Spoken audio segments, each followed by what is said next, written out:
it goes and sticks in your colon. So, the waste material which should have easily flown out will not flow out of the system. It's a hotbed for illness. That means your respiratory action and your thought process and your sense of smell will get lowered over a period of time. It definitely renders to you dullness.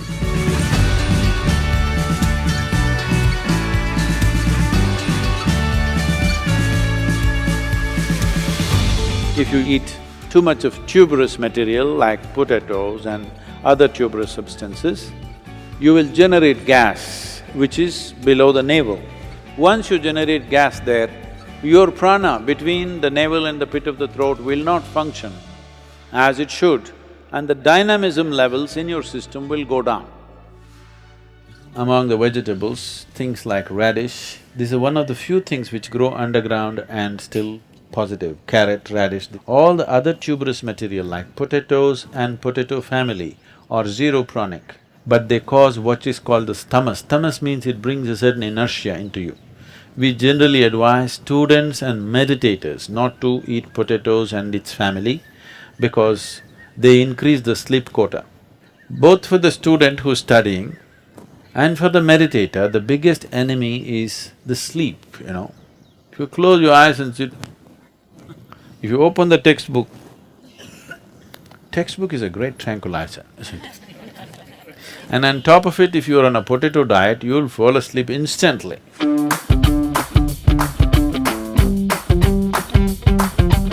Dairy products have certain enzymes which are used today to manufacture certain textile adhesives. These adhesives are not water-soluble. So when you consume lot of dairy product, it goes and sticks in your colon. So the waste material which should have easily flown out will not flow out of the system.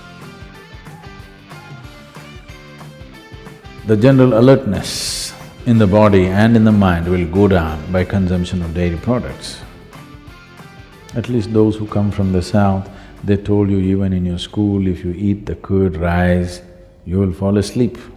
Yes or no? If somebody is sleepy, it's a common thing in South India, "Thair sadam saapittu vandiya." Everybody knows it makes you dull, but the teacher also eats, that's a problem.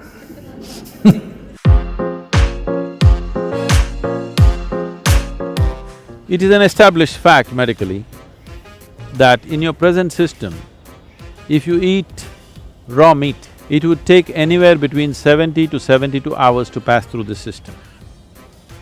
If you eat cooked meat, it would take 50 to 54 hours to pass through the system.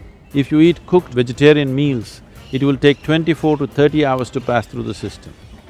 If you eat an uncooked vegetable, it will take 12 to 15 hours to pass through the system.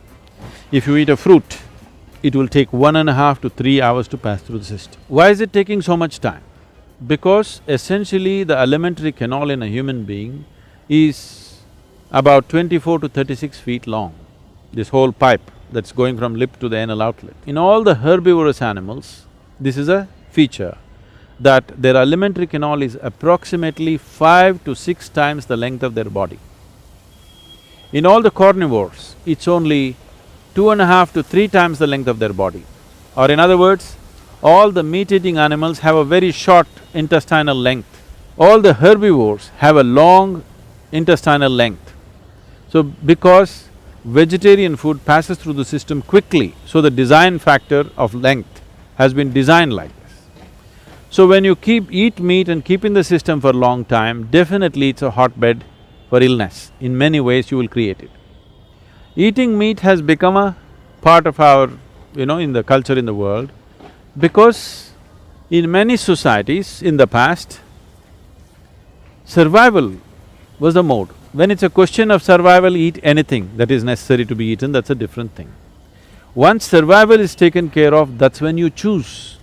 Now you choose what kind of a body you want, what kind of function you want to perform, accordingly you eat. This is not about a taboo about eating meat. This is about eating more consciously. This is eating by choice. In the yogic tradition, if you cook anything, Maximum within 1.5 hours you must consume it. If there are certain types of items, up to 4 hours is okay.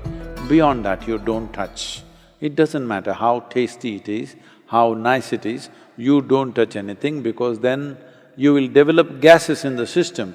Gas is not only in the stomach that you will feel obviously, but you will develop vayus in the system which will work against your pranavayu. That means your respiratory action and your thought process and your sense of smell will get lowered over a period of time. These three are very vital for you to be a vibrant human being.